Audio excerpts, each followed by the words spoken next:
noite. Pode se assentar. Que carinho da parte de Deus, não, com as nossas vidas.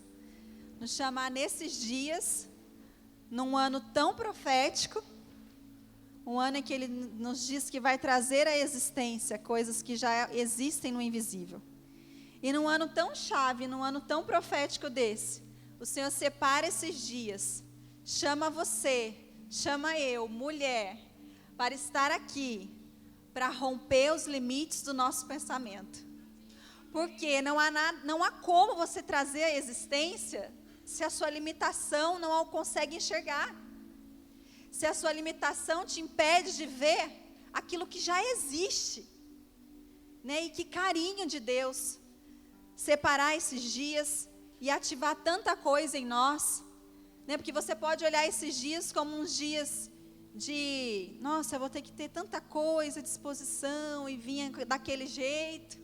Né? Ou você pode vir cheia de expectativa no teu espírito e falar, são dias de ativação. O Senhor vai ativar coisas em mim, porque a limitação que existia na minha vida não vai haver mais. Não é? São dias de ativação. São dias de rompimento, são dias do Senhor entregar ferramentas na nossa vida, porque todas nós enfrentamos e passamos por muitas limitações. O medo, a história, rejeição, orfandade, religião, miséria. Não é assim? Nós temos tantas limitações, existem tantas coisas que nos impedem de ver além, de trazer à existência o sonho de Deus para as nossas vidas.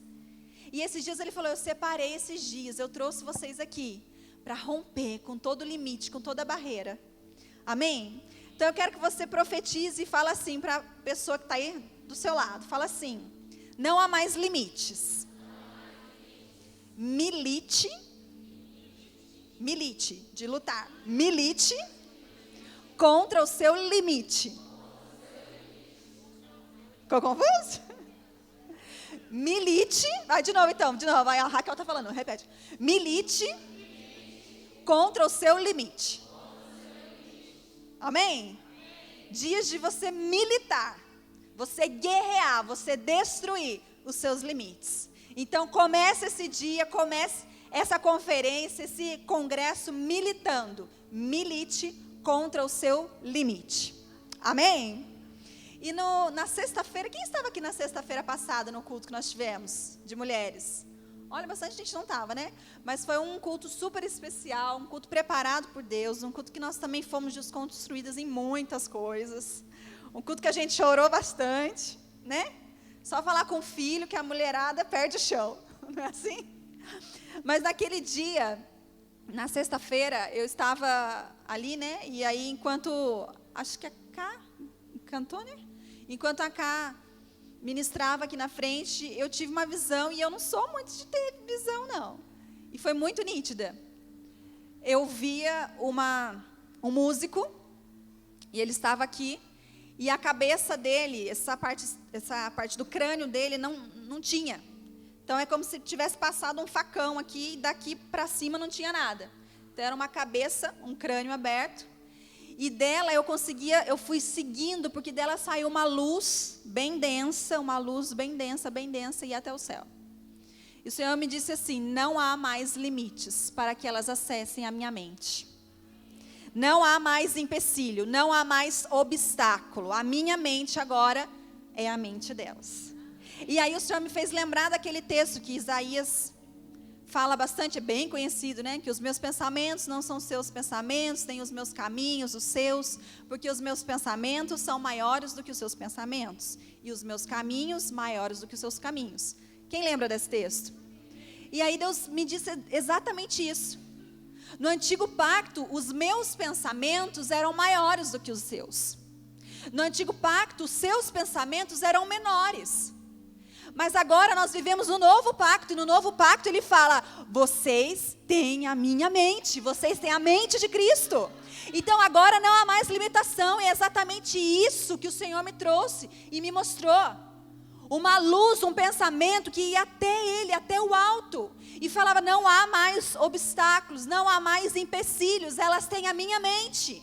E eu creio que é isso que o Senhor vai construir nesses dias em nós. Eu creio que nos últimos dias nós sairemos daqui renovadas, desconstruídas, construídas novamente, mas com a mente de Cristo. Porque hoje nós vivemos a verdade do novo pacto. Então você possui a mente de Cristo.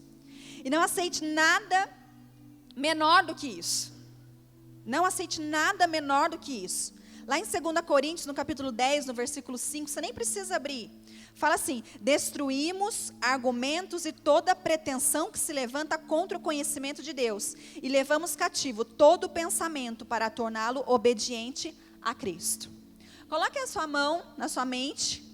E eu quero que você, juntamente comigo, ore e você profetize sobre a sua mente, sobre os seus pensamentos. E fale assim, eu tenho a mente de Cristo. Eu me levanto e eu destruo qualquer conhecimento que possa ir contra o conhecimento de Cristo. E eu levo cativo todos os meus pensamentos à tua obediência. Amém. Amém. Leve os seus pensamentos nesses dias, leve o seu racionalismo, leve a sua forma de querer entender todas as coisas, cativos à obediência de Cristo, ao senhorio de Cristo, amém? E quando nós entendemos isso, que a mente de Cristo, que nós carregamos a mente de Cristo, aí as desculpas caem, né? Porque a mente de Cristo é justa, a mente de Cristo é paz. A mente de Cristo é alegria em meio a qualquer circunstância. A mente de Cristo é eterna.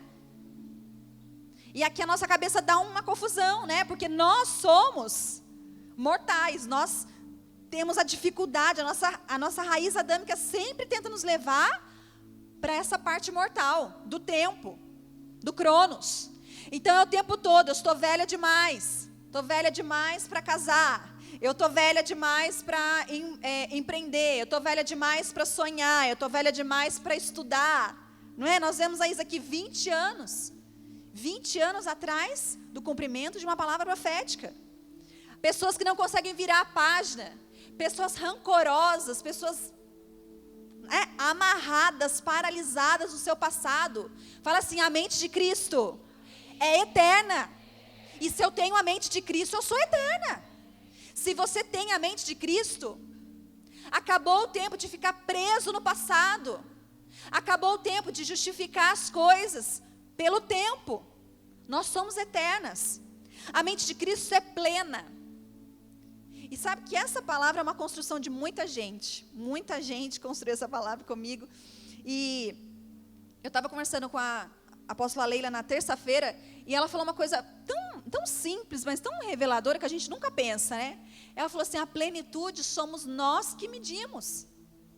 Cada um tem uma referência de plenitude. Não é assim? Pessoas acham assim, quando eu for magra, eu vou ser plena. Né? Eu preciso perder uns quilinhos. Quando essa barriguinha aqui sair, eu vou estar plena. Quando eu me casar, eu vou ser plena. Quando eu for mãe, eu vou ser plena. Nós, humanamente, estamos sempre buscando alguma coisa para sermos plenas. Mas a mente de Cristo é plena. E Colossenses 2,9 fala assim, pois somente em Cristo habita corporalmente toda a plenitude de Deus. Então, às vezes, nós tentamos buscar a plenitude em coisas passageiras. Quando, na verdade, Paulo fala assim, ei, presta atenção, só em Cristo habita toda a plenitude.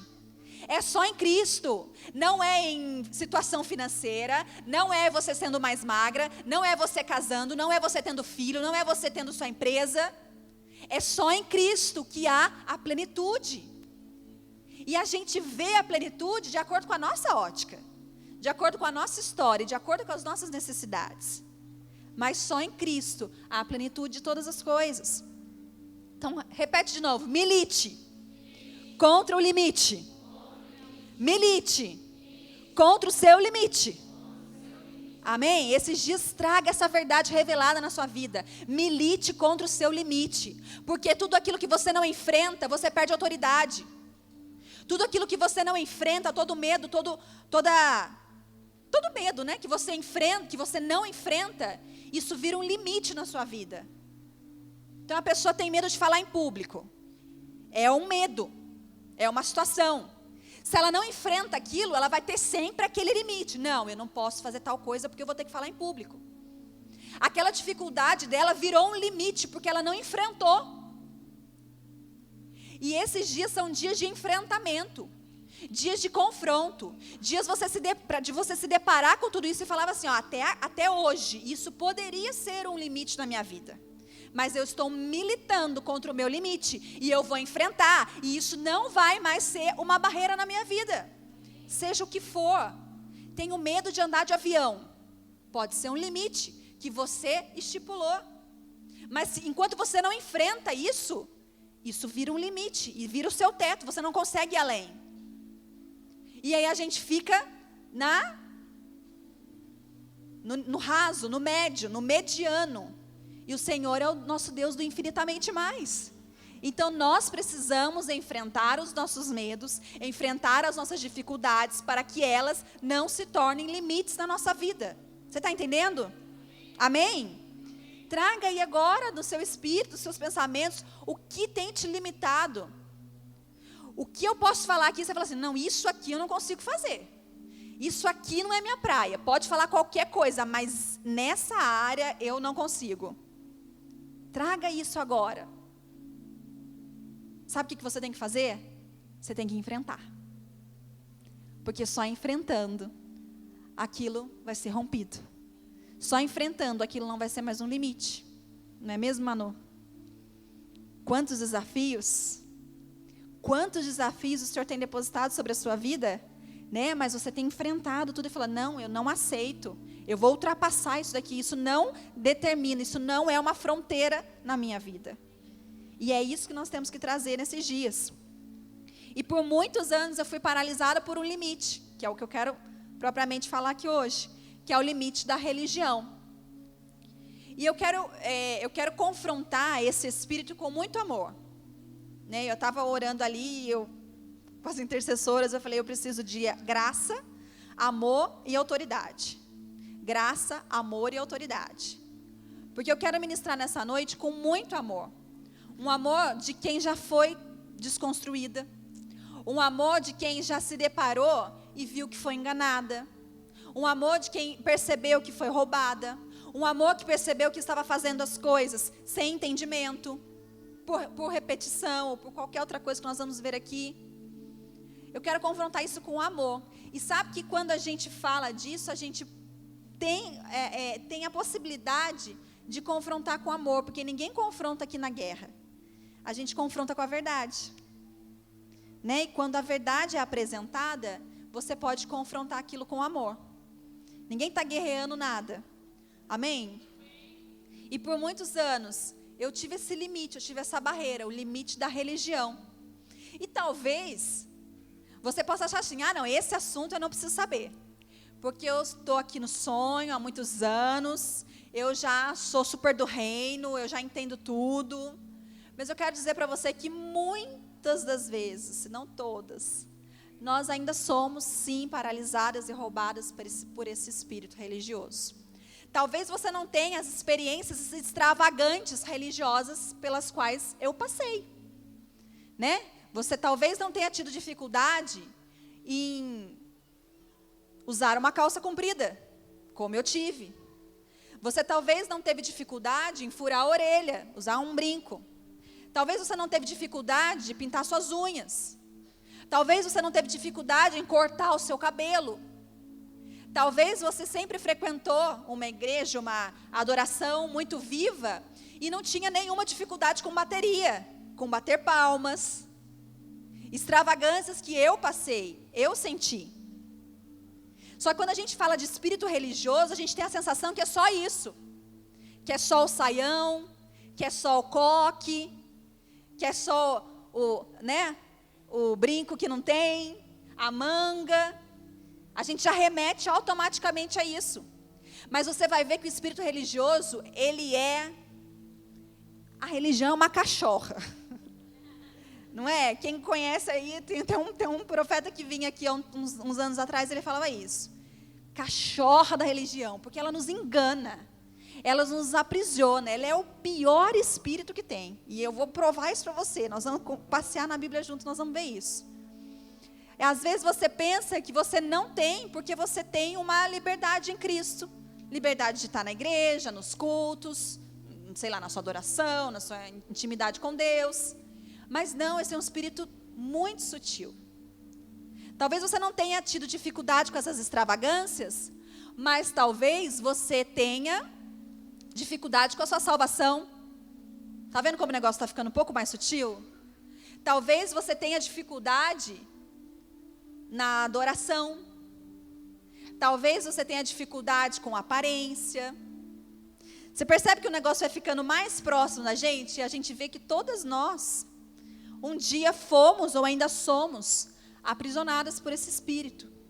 E o espírito da religião é um espírito tão forte, tão terrível, que ele te aproxima, que ele te afasta de Deus, te aproximando, com a falsa sensação de aproximação. Você acha que está próximo de Deus, mas você está cada vez mais distante. Você está buscando, você está fazendo, você está produzindo, e a sensação que dá é que você está cada vez mais perto de Deus. E na verdade Ele está te afastando cada dia mais. Esse é o espírito religioso. O espírito que comanda o monte da religião, um dos montes que a gente prega e fala, dos 7 montes. E o pior deles. E ele coloca esse limite. Eu vivia nesse limite, e é como se houvesse um véu entre nós.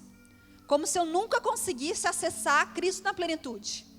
Como se eu nunca conseguisse vê-lo como meu pai, como meu tudo, meu amigo. Muitas das vezes nós não ministrávamos ao Espírito Santo, era só Jesus. Então, para você ter uma ideia, eu nem falava tanto do Espírito Santo, eu nem tinha muita certeza e convicção de como ele era, o que ele fazia, qual era a função. E havia um véu. Você imagina alguém que vive assim o tempo todo, ela não consegue viver na totalidade, ela não tem caminho, ela não tem espaço aberto. E havia assim esse véu entre nós. Agora, abre a Bíblia, por favor. Agora eu quero que você abra, por favor, em Êxodo, no capítulo 26. Êxodo, capítulo 26, versículo 30 a 33. Êxodo 26, 30 a 33, está lá já. Então levantarás o tabernáculo conforme ao modelo que te foi mostrado no monte. Depois farás um véu. Repete comigo, um véu. Um véu. Depois farás um véu de azul e púrpura e carmesim e de linho fino torcido com querubins de obra-prima se fará. E colocá-lo-ás sobre 4 colunas de madeira de acácia cobertas de ouro. Seus colchetes serão de ouro, sobre 4 bases de prata. Pendurarás o véu debaixo dos colchetes e porás a arca do testemunho ali dentro do véu. E este véu, preste atenção, e este véu vos fará separação entre o santuário e o lugar santíssimo. O véu mostrava uma triste realidade. A separação entre o homem e Deus. O véu mostrava uma triste e verdadeira realidade. O homem era um pecador e não havia um caminho legal para que ele pudesse se achegar a Deus. Havia um véu onde fazia essa separação entre santuário e lugar santíssimo. Fazia-se necessário sacrifícios para poder entrar nessa presença, entrar nesse lugar santíssimo. Sacrifício de bodes, sacrifício de novilhos. Havia uma maneira, a pessoa tinha que estar purificada. Havia um tempo para entrar na presença de Deus, uma vez ao ano. Havia um ministério para se acessar a presença de Deus, apenas os sumos sacerdotes. E aqui que eu quero entrar com você, havia um sexo, um gênero para se adentrar à presença de Deus. Só os homens. Purificado, uma vez ao ano, sumo sacerdote, homem. Esses eram os pré-requisitos para que ele tivesse acesso à presença de Deus. E se você estudar um pouquinho o livro de Êxodo, ele é muito detalhista. Mas não era de qualquer forma. Esse sacerdote entrava e amarrava-se uma corda na perna dele, né? E ele entrava com essa corda e um sininho na corda. E se na hora que ele entrasse, ele tivesse com algum tipo de pecado, ele caía morto na hora. E ninguém podia entrar para poder pegá-lo. As pessoas pegavam e puxavam-o pela cordinha e vinha o corpo. Você está entendendo quanto véu, quanto impedimento, quanto formato para se ter acesso à presença de Deus? Quanto pré-requisito, quanta religião, quanta lei na época. E eu posso dizer, e você também pode concluir isso comigo, que você concorda que o máximo que uma mulher, por exemplo, que já acaba com tudo, ela pode ser sacerdote, ela pode estar purificada, pode ser uma vez no ano, mas ela é mulher, não importa. O máximo de mais próximo que essa mulher pudesse chegar à presença de Deus era o véu. O máximo que ela pudesse ser, que ela pudesse se achegar à presença de Deus, era chegar pertinho do véu e pôr a mão. Esse era o limite. Essa era a barreira. Havia um limite religioso para que ela acessasse a plenitude de Cristo. Havia uma barreira, havia um véu. E quando a gente fala véu, e eu fui pesquisar, eu também achava isso. A gente pensa véu, a gente pensa aqueles véuzinhos, né, de organza. Né? É a primeira coisa que vem na minha cabeça, aqueles véuzinhos que até bate o ventilador e balança. Não. O véu, historiadores dizem que esse véu, ele media mais ou menos 18 metros de altura. Era um véu muito alto. E além de ser muito alto, era um véu com a espessura de 12 centímetros. Então era um véu alto e grosso, ou seja, era uma muralha. Intransponível. Historiadores falavam, não está na Bíblia, mas o pessoal estuda e acha tudo, né? Estudaram e falaram que 2 cavalos, um de cada lado, se os 2 puxassem para cá e para lá, não era capaz de rasgar o véu. Tamanha muralha, tamanha parede, tamanho limite era o véu religioso para uma mulher. De uma forma geral, qualquer mulher. E tantos outros.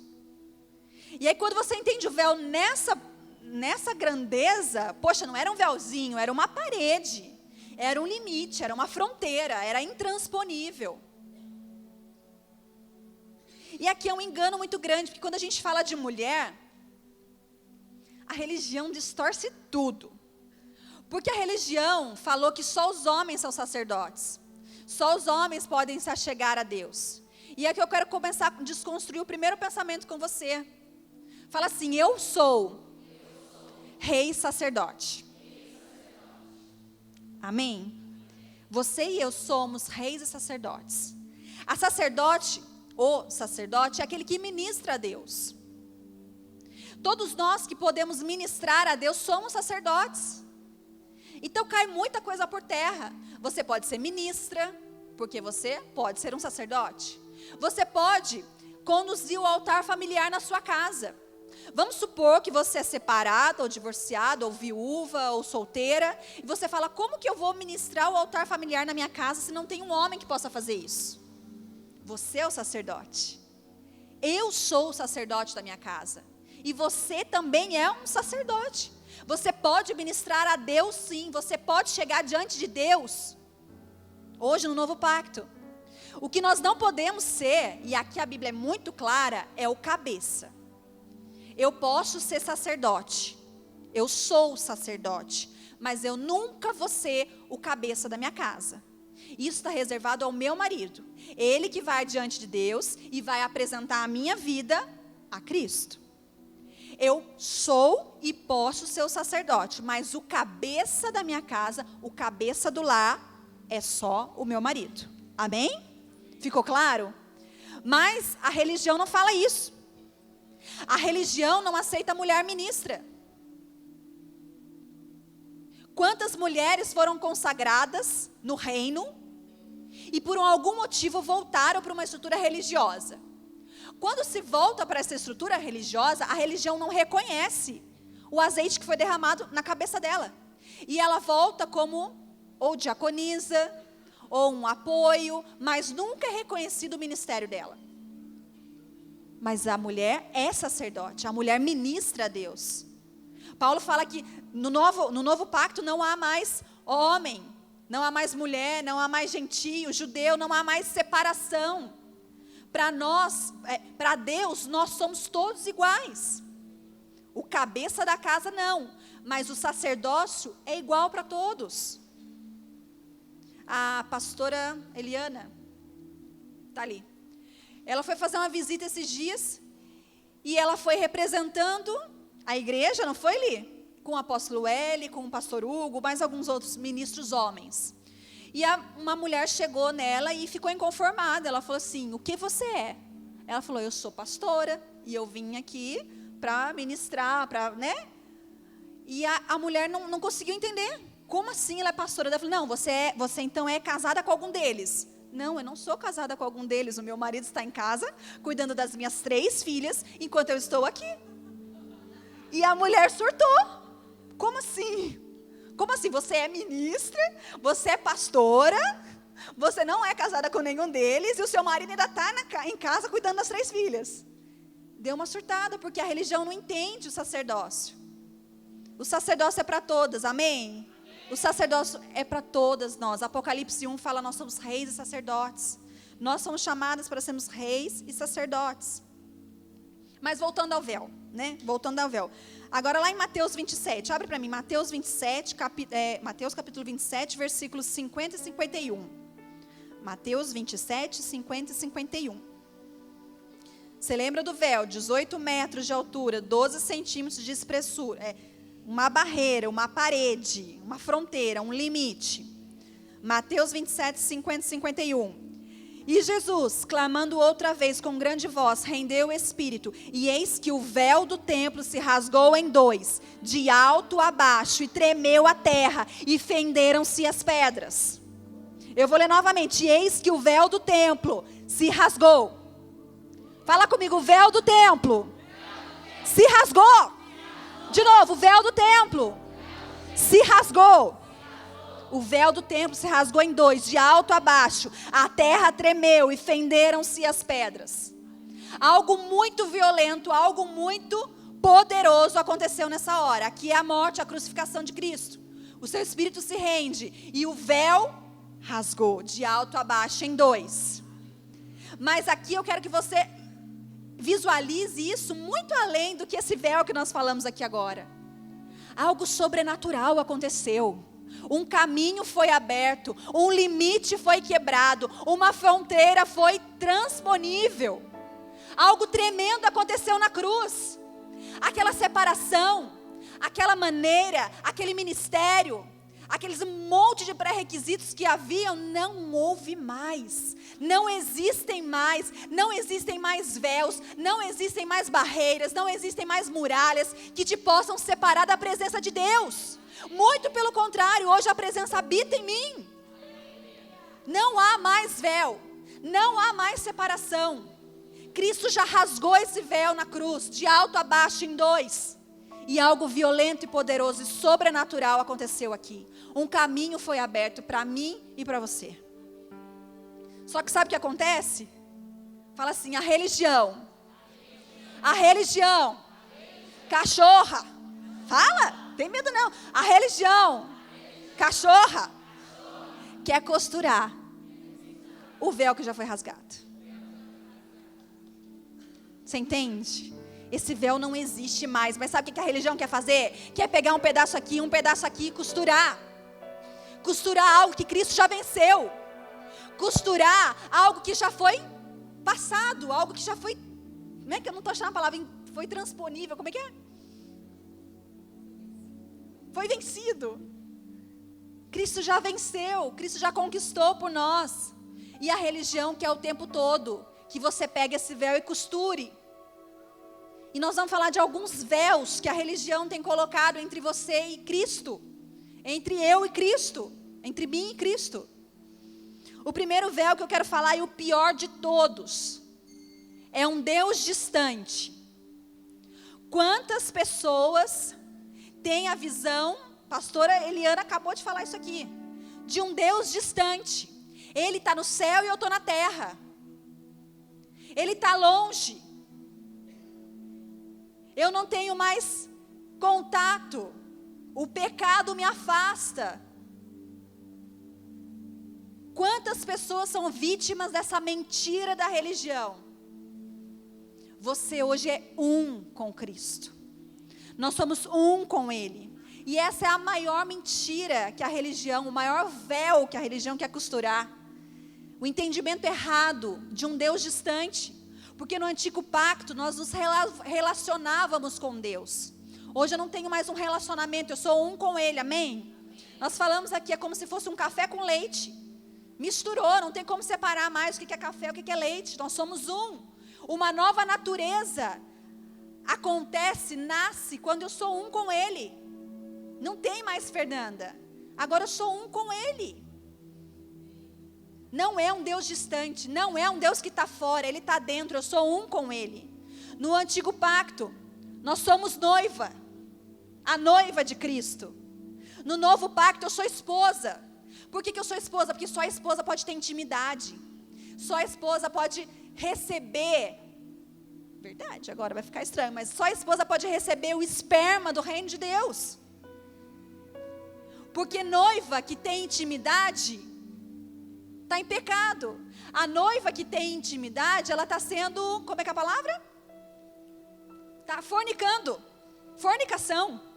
Não, o novo pacto nós não somos mais noiva, nós somos esposa de Cristo. Nós somos um com Ele, nós temos intimidade, nós nos deitamos com Ele, nós casamos com Ele, nós recebemos o seu esperma. Nós recebemos o Cristo ressuscitado que foi gerado em nós. Amém?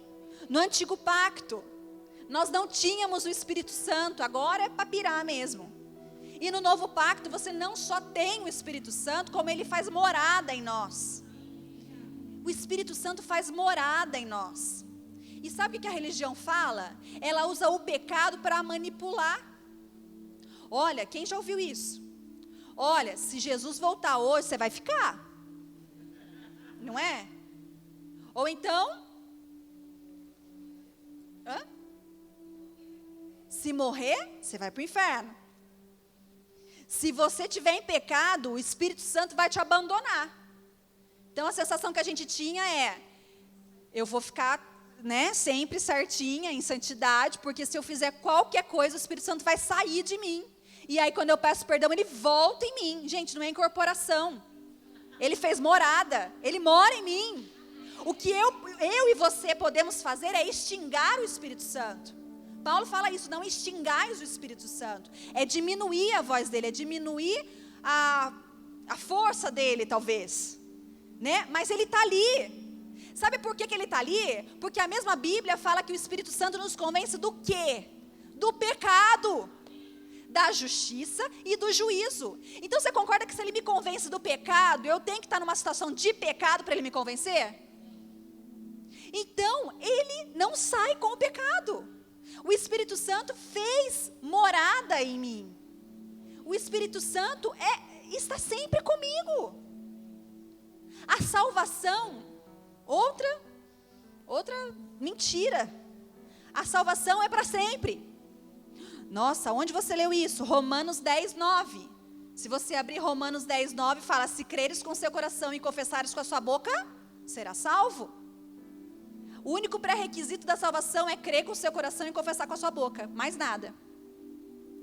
Se eu encontrar com uma prostituta e falar assim, você quer aceitar Cristo, você creu no coração, eu criei. Confessa com a sua boca comigo, eu confessei, ela está salva. Mesmo que amanhã ela volte a fazer as mesmas coisas. A salvação ela tem, o que ela não tem é a plenitude de vida. A salvação ela tem, o que ela não tem é a plenitude em vida. Quer ver? Eu vou te dar um exemplo que vai ficar mais fácil, que eu sempre dou no discipulado. Sibeli está aí, vai ouvir de novo. É como se eu tivesse uma Ferrari. Eu tenho uma Ferrari na minha casa, na minha garagem, novinha. E essa pessoa também tem. Só que eu posso andar de Ferrari, eu tenho habilitação, eu posso dar carona, eu posso viajar. E ela tem a Ferrari, mas ela não usufrui dessa Ferrari. ela não experimenta da plenitude, da totalidade que é ter uma Ferrari na sua garagem. A salvação já foi dada. Se creres no seu coração e confessares com a sua boca, será salvo. Agora, o que ela não tem acesso é a plenitude de vida, a paz de espírito que eu e você temos. É deitar de noite e mesmo fora, estando um caos, eu sei que está tudo bem, porque eu vivo a plenitude.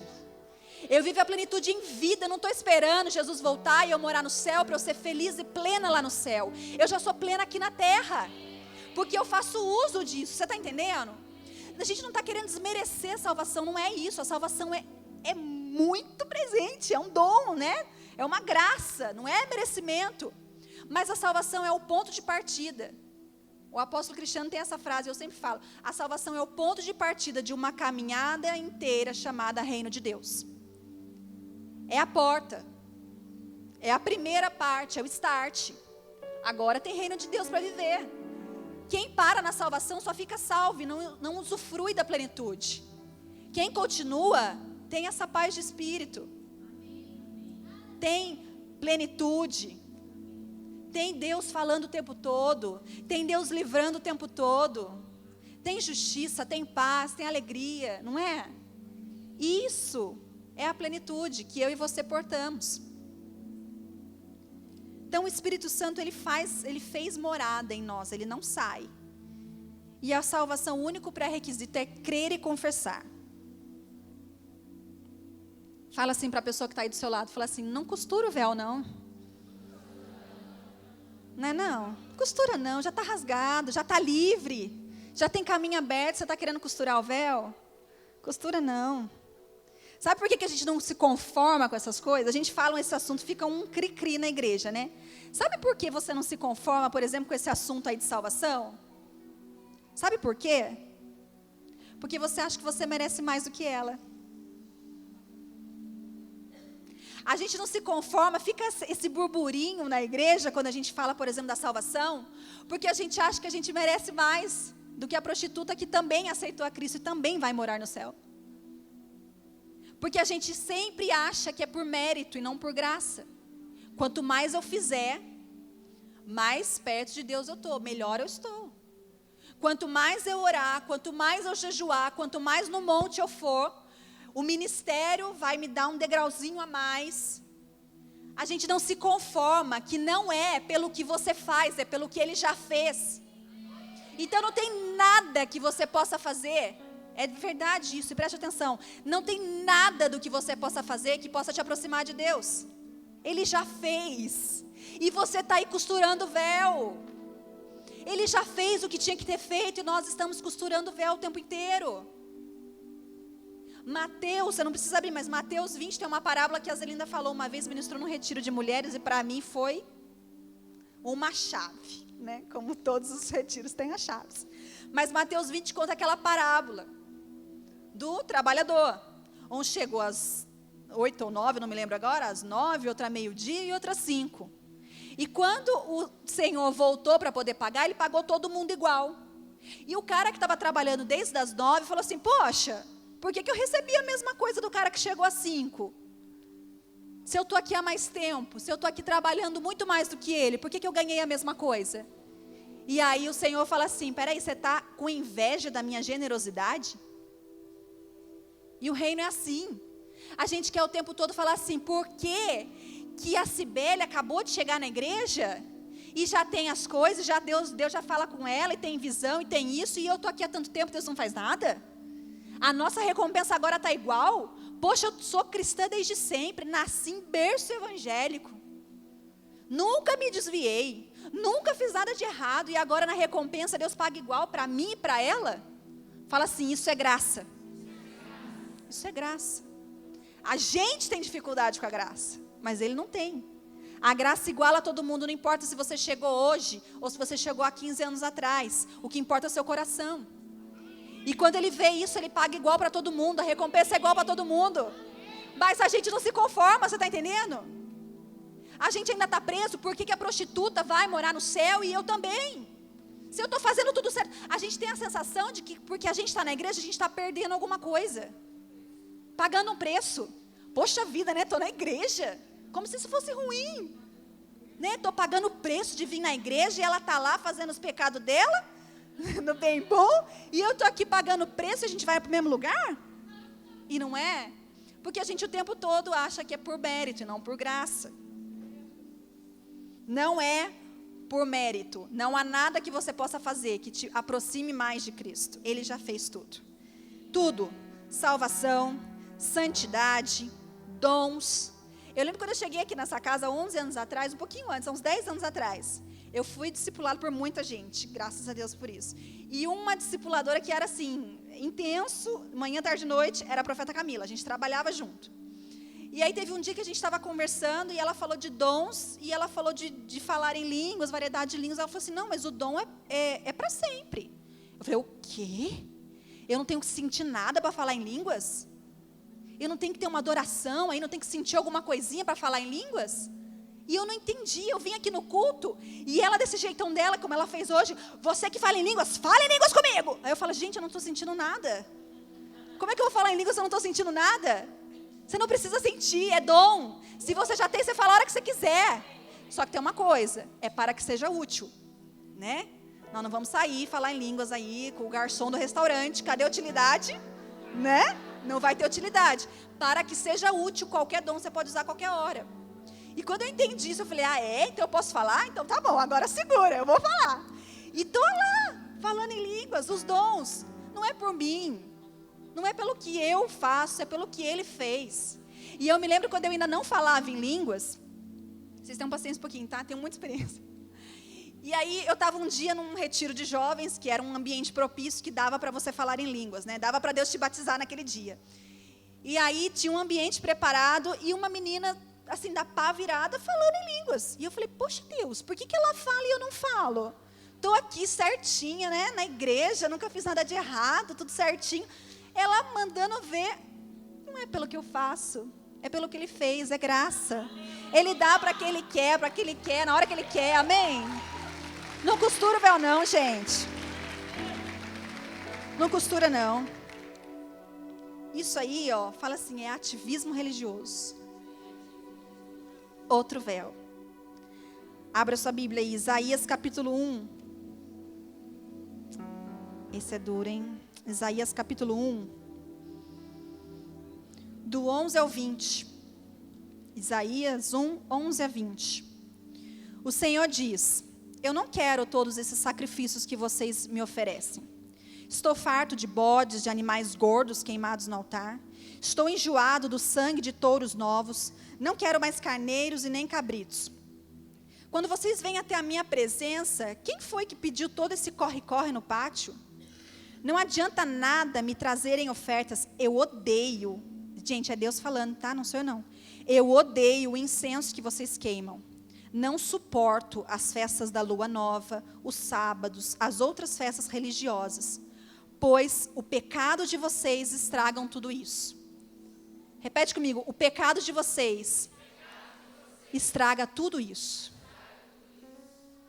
As festas da lua nova e os outros dias santos me enchem de nojo. Eu já estou cansado de suportá-los. Quando vocês levantarem as mãos para orar, eu não olharei. Ainda que orem muito, eu não os ouvirei, pois os crimes mancharam as mãos de vocês. Lavem-se, purifiquem-se. Não quero mais ver as suas maldades. Parem de fazer o que é mal e aprendam a fazer o que é bom. Tratem os outros com justiça, socorram os que são explorados, defendam os direitos dos órfãos e protejam viúvas. O Senhor Deus diz, venham para cá, vamos discutir esse assunto. Os seus pecados os deixaram manchados de vermelho escuro. Mas eu os lavarei, e vocês ficarão brancos como a neve, brancos como a lã. Se forem humildes e me obedecerem, vocês comerão das coisas boas que a terra produz. Mas se forem rebeldes e desobedientes, serão mortos na guerra. Eu, o Senhor, falei. Fala assim, out. Toma essa. Chupa essa manga. Que palavra dura. Não é? E eu quero destacar, o pecado de vocês estragam tudo isso. Não é que Deus não gostava da festa, do incenso, da oferta, não era isso. O que Deus não gostava era a motivação. Ele falou assim, o pecado de vocês estragam tudo isso que vocês estão fazendo. Não é que Deus não gosta da adoração, Ele ama quando você adora. O que Ele não gosta é quando você vem subir com a motivação errada. Isso dá nojo em Deus. E nem precisa subir, aí embaixo. Não é que Ele não gosta que você levante a mão, não é isso. O que Ele não gosta é da motivação que você faz quando levanta a sua mão. Isso dá nojo em Deus. Não é que Ele não gosta que você seja líder de célula, líder dos teens, não é isso. O que Ele não gosta é da motivação errada. Eu sou líder de célula para aparecer. Eu sou líder de célula para ter um cargo. Eu sou líder de célula porque eu tenho a oportunidade de sentar com a pastora Zelinda. É isso que Deus tem nojo. É isso que Deus não aguenta mais. Então é como se Ele falasse assim, se for para fazer desse jeito, nem faz mais, eu não aguento mais. É isso que Deus está falando. Eu tenho nojo desse comportamento de vocês. O pecado de vocês estraga tudo. E quantas vezes nós estamos envolvidos, quantas vezes nós estamos produzindo, afogados nos compromissos, mas os nossos pecados têm estragado tudo. Vou te falar uma coisa com muito amor. Tudo que você faz que não manifesta Cristo, Ele não está recebendo. Deus só recebe o que vem de Cristo. Se por algum momento o seu fruto está sendo contaminado com a sua alma, com a sua motivação errada, com a sua vontade de aparecer, e tantos outros motivos, você está fazendo um serviço inútil. Deus não está recebendo. Com muito amor e carinho. Ah, mas eu estou cantando, eu sou líder, eu sou isso, eu sou aquilo. Está manifestando a Cristo? Amém. Ele vai receber. O fruto vem com Cristo? Vem com a marca Cristo? Não, não vem. Então ele não está recebendo. Ele está com muito nojo. O ativismo religioso é uma mentira. Pois ele te dá a falsa impressão que está tudo bem. Afinal de contas, você está ativo, você está produtivo. Mas será que os frutos que nós temos produzido têm manifestado a Cristo ou são frutos do conhecimento do bem e do mal? Nós já vimos isso aqui no Congresso de Mulheres. As duas árvorezinhas, quem lembra? O fruto do conhecimento, o fruto da árvore do conhecimento do bem e do mal era o fruto proibido, mas perceba que ele também dava frutos bons, porque era fruto do conhecimento do bem e do mal. Então, às vezes, o que você está fazendo é bom. É bom, poxa vida, eu abri a minha casa, eu recebi uma célula, fiz um favor para a pastora Zelinda, é bom, eu estou participando. Mas você está na árvore errada. Você está na árvore daquela que manifesta os frutos do conhecimento do bem e do mal, não que manifestam a Cristo. Então, se você tiver atividade que não manifestem a Cristo, isso é ativismo religioso, é vazio, não funciona para nada e dá nojo em Deus. Quer ver um exemplo? Tem cargo na igreja, tem função, o que você quiser, e tem ministério, mas é fofoqueiro. Reclama, passa para um, passa para outro. Ativismo religioso, o seu cargo não está servindo de nada. Tem cargo na igreja, mas vem com esse tipo, olha, veja bem, com esse tipo de conselho. Olha, fulano, você chegou na igreja agora, vai mais devagar, viu? As coisas na igreja não são assim, não precisa mergulhar tanto. Ativismo religioso. Tem cargo, mas é infiel no dízimo, que é o mais básico de tudo. Nós nem estamos falando de primícia, de oferta, no dízimo. Tem função, tem ativismo, mas é infiel no dízimo. Tem cargo, mas é desleal à paternidade, desleal aos líderes, apóstolo Hélio, apóstola Leila. Tem cargo, tem função, ou nem função, gente, você vem muito no culto, já está contando. Mas está afundado em pornografia. Afundado na pornografia, mas mulher tem. Mulher tem problema com promiscuidade, sim. E às vezes tem cargo, tem função, está abrindo a sua casa para célula. Ativista, um ativismo religioso. O ativismo religioso te leva a manter uma falsa aparência. Ou também o contrário também acontece. A pessoa sente a necessidade, de ter um tempo com Deus, aí fala, eu não vou ministrar louvor hoje. Por quê? Porque eu não estou tendo um tempo de oração. Nós não estamos falando isso, você tem que ter um tempo. Mas o seu relacionamento com Deus, a sua unicidade com Deus é o tempo todo. É de segunda a segunda. Não é o tempo que você vai separar lá no seu secreto, no seu quartinho. E você pode viajar aí, no Chu. O Chu, amigos, está aqui. O Chu não tem quartinho, o Chu não tem salinha, o Chu não tem secreto. Eu carrego o Chu. É constante, é o tempo todo. Não é? E às vezes a pessoa acha que está fazendo menos porque está vindo pouco, porque de repente não está conseguindo na correria do dia a dia, filho, confusão, escola e tal, não consegue separar de repente um dia para entrar no quarto e orar. Eu posso ter um tempo desse, mas isso não é um pré-requisito, porque eu carrego ele em mim. Nós somos um sempre, o tempo inteiro. Outro véu, a aparência. Fala assim, o véu não, a aparência. É um véu que eu quero costurar. A gente quer costurar um véu que já foi rasgado. A aparência. Mateus 23, 27 e 28. Mateus 23, 27 e 28. Agora eu preciso que você preste atenção, nós já estamos caminhando para o final. Mateus 23, 27 e 28.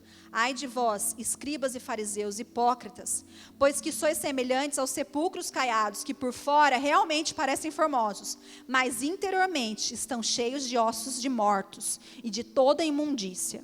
Assim também vós, exteriormente, pareceis justos aos homens, mas interiormente está cheios de hipocrisia e de iniquidade. A palavra desmistificar, que nós usamos muito aqui, significa desnudar. Desnudar algo ou alguém daquilo que mistifica. O que é mistifica? Aquilo que embeleza de uma forma falsa. E a religião atua exatamente assim. Ela te apresenta uma roupagem bonita, uma aparência bonita, um exterior bonito, quando na verdade por dentro já está morto, por dentro está fedendo, por dentro são ossos de mortos, imundícia, iniquidade, hipocrisia, mas por fora está lindo, né? A Leila falaria aquela, né? Por fora, bela viola, por dentro, pão bolorento, né? Ela sempre fala isso. Né? E esse véu é muito comum em nós mulheres, porque nós somos cobradas o tempo inteiro, você já percebeu? A gente é cobrada de tudo o tempo inteiro, e nem tudo a gente dá conta. Aí o que a gente faz? Deixa eu pôr uma maquiagem aqui, deixa eu pôr uma roupagem bonita, deixa eu pôr um sorriso no rosto, e participar dos cultos, porque as pessoas precisam ver que eu estou bem. Afinal de contas, eu tenho uma célula na minha casa, afinal de contas eu sou ministra. Nossa, se eu for lá na frente, nessa ministração, o que a igreja vai pensar de mim? Uma pastora recebendo oração nesse assunto? E nós vivemos maquiando, nós vivemos o tempo todo de aparência. Aparência de santidade. A santidade não é um comportamento, a santidade é uma natureza. Não é eu vou me comportar, eu vou fazer esforço para ser santa. Não, eu fui crucificada com Cristo e eu nasci de novo. Agora eu sou santa da natureza dele. A santidade não é um comportamento, a santidade é uma natureza. A aparência da mulher que dá conta de tudo, não é? Essa aí todas nós podemos levantar a mão. A gente quer falar o tempo todo que a gente dá conta de tudo, né? Eu lavo, eu passo, eu levo as crianças, eu sou ministra, eu venho aconselhar, eu discipulo, e à noite eu dou uma ajeitadinha na casa lá, porque vai ter célula. A gente quer mostrar que a gente dá conta de tudo, mas não tem importância você falar que não consegue. Não tem importância você chegar em alguém e falar, eu preciso de ajuda, não estou dando conta. Sabe que eu passei por isso esses dias? Eu achava que eu dava conta de tudo. Até que eu cheguei na Manu e falei, Manu, eu não estou dando conta da minha casa. Você conhece alguém que poderia me ajudar? Conheço, maravilhosa, e não sei o quê. Foi um alívio na minha vida. Dona Eliana, não sei se ela está aqui, um alívio na minha vida. Um presente. Porque a gente acha que está dando conta de tudo. Não tem problema você pedir ajuda. Olha para a pessoa que está aí do seu lado e fala assim, eu posso ser sua amiga. Pode pedir ajuda. Divide o seu peso comigo, eu quero te ajudar. Não é divide comigo, poxa vida. Nós estamos aqui para uma ajudar a outra. Você não precisa vestir a sua roupa de Mulher Maravilha e vir na igreja. Você não vai dar conta de tudo. É muita coisa. Outra aparência da mãe perfeita. Uau. A mãe perfeita. A mãe que não grita. A mãe que não castiga. A mãe que não põe no cantinho para pensar. A mãe que não bate a porta às vezes, irritada. A mãe que não fala assim, pelo amor de Deus, fica com os filhos que eu preciso conversar com o adulto. Acabei de fazer isso agora. Alain, pelo amor de Deus, fica com eles, eu preciso chegar mais cedo, eu preciso conversar com o adulto. Não dá, gente, ninguém é perfeito. É uma aparência, eu não sou perfeita. Você pode ler as coisas que eu coloco lá, e é verdade. Mas eu não sou perfeita, você não é perfeita. Nós estamos sendo construídas. Nós precisamos de ajuda, nós precisamos nos abrir. Os nossos filhos também não são perfeitos, né? Os nossos filhos não precisam falar inglês com 3 anos de idade. Hello! Meu filho chegou hoje da escola e agora ele tem aula de inglês. Daí eu falei, filho, você está falando inglês, né? Você teve aula de inglês? Aí ele falou, eu tenho aula de inglês, mamãe. O que você aprendeu? Ele falou, hi. Eu falei, ai, que lindo, hi. Não é? Aí hoje ele já falou do inglês de novo. Daí eu falei assim, tem alguém na sua sala, dos seus amiguinhos, que fala inglês? Tipo assim, né? Você tem que falar também, né? Não, nossos filhos não são perfeitos. Eles fazem pirraça, né? Dão trabalho. Filho de todo mundo. Não é porque é o filho da pastora Zelida, da pastora Fernanda, da pastora Lê. Nossos filhos não são perfeitos. Não precisa vestir essa aparência. Amém? E agora que eu quero falar com você. Seu casamento é para ser perfeito. É para ser pleno. É para ser matrimônio, em plenitude. Mas às vezes o seu casamento não está perfeito. E você, por um espírito religioso, resolve manter esse casamento de aparência. Casamentos de aparência. Você sabe que um ministro esses dias falou uma frase? Ele falou assim, prefiro uma mulher divorciada e curada do que uma mulher casada morta. É forte falar isso, mas existem muitas coisas que a igreja precisa desconstruir. Quantas mulheres carregando um fardo de casamento, um casamento onde ela é oprimida, um casamento onde ela é maltratada, um casamento onde ela é violentada, em nome da religião. Em nome da religião, mulheres têm sofrido. Em nome da religião, mulheres estão mortas nas suas casas, mulheres estão mortas no banco da igreja, mulheres estão mortas na adoração, mulheres estão mortas tocando, mulheres estão mortas na célula, sustentando uma aparência de um casamento perfeito, porque a religião pediu isso. Afinal, a religião abomina o divórcio. E originalmente a palavra divórcio não significa divórcio, significa repúdio. Deus abomina o repúdio, não o divórcio. Mulheres cansadas, mulheres oprimidas, mulheres mortas, mas sustentando uma estrutura de sucesso, uma aparência de um casamento perfeito, para não se exporem.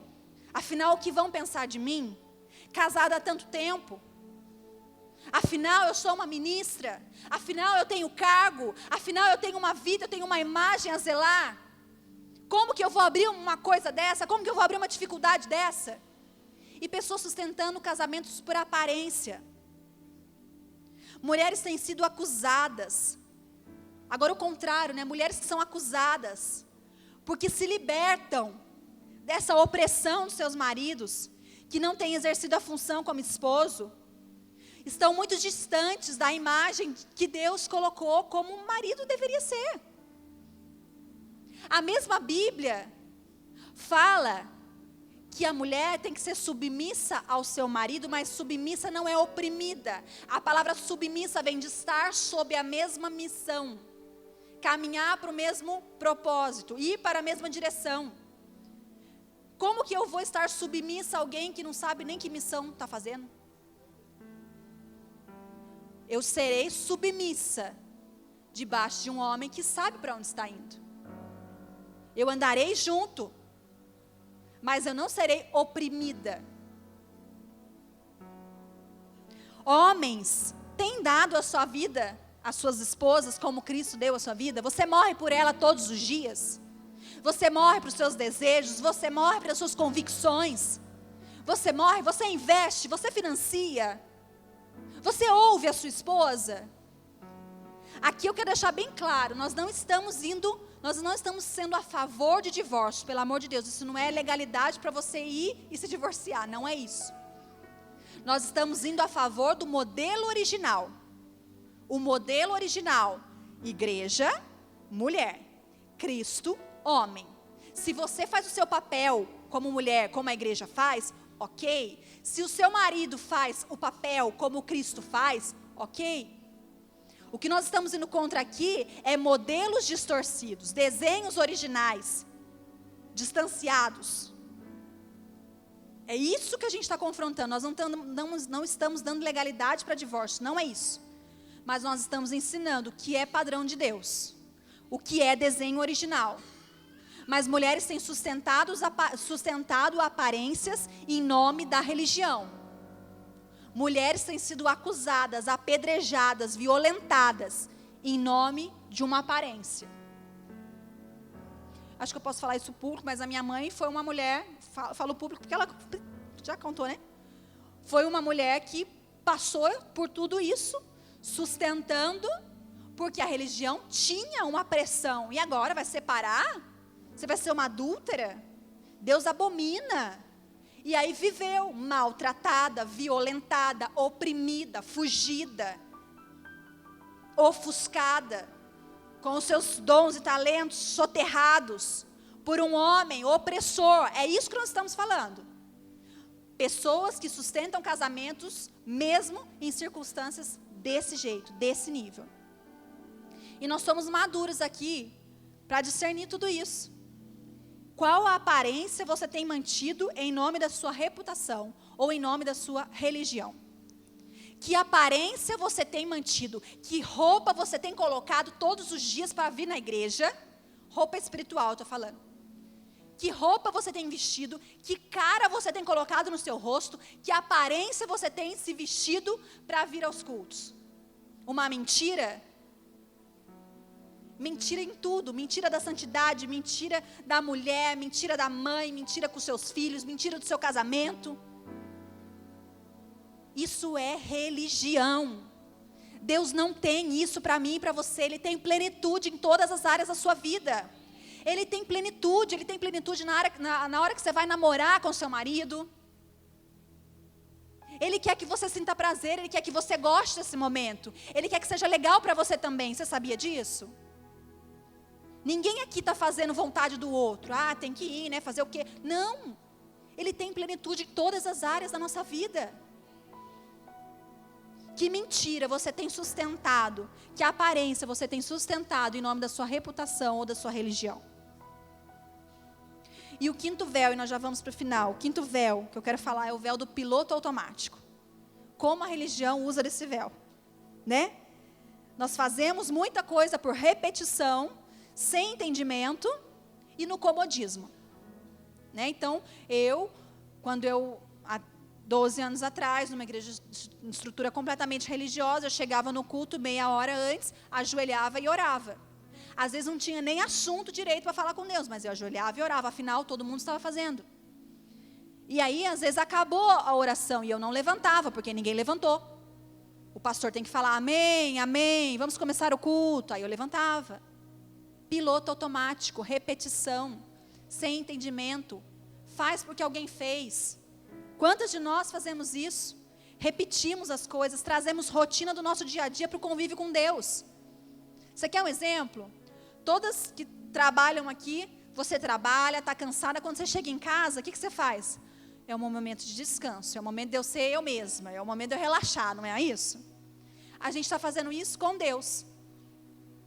A gente vem na igreja, aí parece que a gente está trabalhando, né? Está trabalhando, está servindo, está lá, intacta. Mas quando chega a segunda-feira, você fala, graças a Deus. Aí você vai ser você mesma. Aí você vai ser aquela que reclama, que murmura, que fala palavrão, que chuta tudo. Mentira, piloto automático, aparência, comodismo. Eu não tenho atividades espirituais, eu sou espiritual. Então eu sou espiritual, o Kiko fala isso, passeando com o meu cachorro. Eu sou espiritual quando eu estou namorando com meu marido, eu sou espiritual. Então eu não tenho atividades espirituais. De segunda a sexta eu não estou espiritual. Aí sábado, domingo eu sou a pessoa espiritual. Não. Eu sou espiritual o tempo todo. Eu nasci de novo. A minha raiz é nova. E a gente vai entrando nesse piloto automático e a gente perde a sensibilidade, a percepção de muitas coisas. E aí a profeta Camila trouxe isso hoje. Que a religião, ela nos faz ela nos castra. Castra que fala, né? Castrar. Ela nos castra em muitas coisas. Por exemplo, nos castra na identidade. Você já imaginou como é triste alguém não saber quem ela é mesma? Quem ela é mesma? A pessoa não se conhece? Eu era assim. Eu já nasci e já fui jogada numa forma religiosa. Então, você vai sair assim, igualzinho todo mundo. E eu fui largada nessa forma. E eu fui castrada na minha identidade. Eu não sabia os meus dons, eu não sabia o talento, eu não sabia no que eu era boa. Eu lembro que a Zelina ministrou isso muito comigo, por ótica. Veja como Deus te vê, veja como Deus te vê. Eu não conseguia ver, porque eu não conhecia. Pra você ter uma ideia, eu não sabia nem se eu gostava de cabelo curto ou cabelo longo. Porque eu já nasci e eu nunca cortei o cabelo. Meu cabelo sempre foi comprido. Aí, o Senhor nos transiciona, nos traz para o reino e fala assim, agora você vai ver, então você vai raspar a cabeça. Você vai passar por todas as fases do seu cabelo e vai ver se você gosta de cabelo curto ou de cabelo comprido. Nem o meu gosto de roupa, de cabelo, a minha identidade foi completamente perdida. A religião me castrou na minha identidade.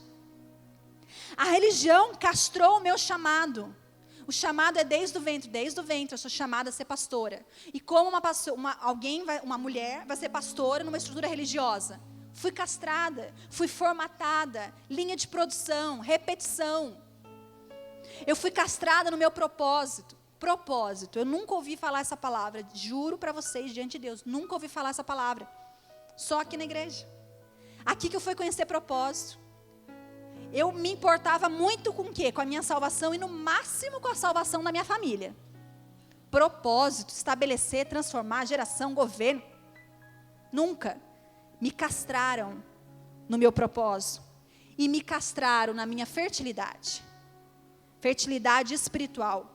Eu fui incapaz de gerar alguma coisa de Cristo. Por que eu fui incapaz? Porque eu era noiva e não esposa. Eu não conseguia gerar nenhum fruto de Cristo, porque eu era incapaz de ter intimidade com Deus. Eu fui incapaz de receber a semente do reino. Eu fui incapaz de gerar Cristo em mim, porque eu não tinha intimidade com o meu marido, com Deus. Eu fui castrada na minha fertilidade. Eu me sentia incapaz, eu não sabia quem eu era. Eu tive todas as minhas visões distorcidas por um formato, por um padrão, onde eu fui encaixada desde que eu nasci. Repete assim comigo, há muito trabalho pela frente. Muito trabalho, gente. Muita desconstrução, muita edificação. Né? Então não se sinta alheia nesse tema. Você faz parte disso. Nós somos, sim, religiosas em alguns momentos. Todas as vezes que você tira a centralidade de Cristo e coloca em qualquer outra coisa, você está sendo religiosa. Porque a religião é não reconhecer Cristo como centro. É sempre o que eu faço, é sempre o que eu quero, é sempre como as regras mandam, como a aparência manda. Ou seja, Cristo saiu do centro. Então, quando Cristo sai do centro da minha vida, eu estou sendo religiosa. Eu estou sendo religiosa quando eu coloco no centro as minhas aparências. Eu estou sendo religiosa quando eu coloco no centro as minhas convicções, os meus sofismas. Quando eu coloco no centro o meu casamento, os meus filhos. Todas as vezes que eu tiro Cristo do centro, eu estou sendo religiosa e pior, estou sendo idólatra. Eu estou abrindo uma porta de idolatria na minha vida. Então, você percebe que não é só para uma pessoa que veio de uma estrutura religiosa desde que nasceu? Você pode estar sendo refém desse espírito religioso todas as vezes que você tira Cristo do centro e coloca alguma coisa de você no lugar. Coloque-se de pé. Se a adoração puder me ajudar. Repita assim: não existem mais véus. Você crê nessa verdade? Não existem mais véus. O véu já foi rasgado há mais de 2000 anos atrás. Só que há 2000 anos atrás a gente está tentando costurar. Os véus nos separavam da presença. Hoje não tem mais separação, a presença já habita aqui. Você porta a arca, você porta a presença. Não existem mais véus. E nesses dias, o que Cristo quer fazer conosco é arrancar, é te levar ao entendimento. Na verdade, nem é arrancar, porque Ele já rasgou. É você ter a disposição de arrancar os véus que você mesmo coloca. Eu quero que agora você feche seus olhos e faça uma reflexão sobre a sua vida com Deus. Será que você tem vivido por ativismo, por aparência? Será que o fato de alguém estar numa posição diferente te incomoda? Você acha que por algum momento você fez esse tipo de comentário, porque ela não eu? Porque ela e não eu? Por que chegou a vez dela casar, não eu? Por que chegou o ministério dela e não o meu? Por que ela profetiza assim desse jeito e eu ainda não profetizo? Se eu tenho dom. Feche os seus olhos e começa a trazer agora o que você tem feito, qual aparência você tem sustentado, qual espírito você tem sustentado em nome de uma reputação, em nome da religião.